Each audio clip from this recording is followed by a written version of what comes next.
സംസ്ഥാന ശിശുക്ഷേമ സമിതിയുടെ കീഴിലുള്ള കുട്ടികൾക്കായി വിപുലമായ ക്രിസ്മസ് ആഘോഷം സംഘടിപ്പിച്ചു. തൈക്കാടുള്ള സമിതി ആസ്ഥാനത്ത് നടന്ന ആഘോഷത്തിൽ മന്ത്രി വീണ ജോർജ് മുഖ്യാതിഥിയായി. കേക്ക് മുറിച്ചും പാട്ടുപാടിയും ക്രിസ്മസ് ആഘോഷമാക്കി കുരുന്നുകൾ.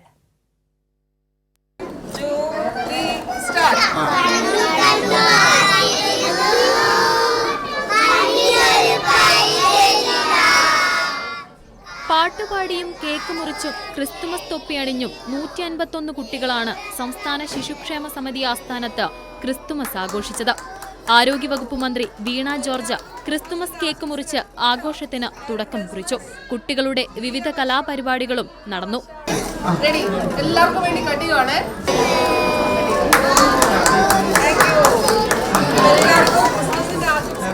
സംസ്ഥാന ശിശുക്ഷേമ സമിതി general secretary advocate GL Arun Gopi, മറ്റ് ഭരണസമിതി അംഗങ്ങൾ, ജീവനക്കാർ തുടങ്ങിയവർ ആഘോഷത്തിൽ പങ്കെടുത്തു.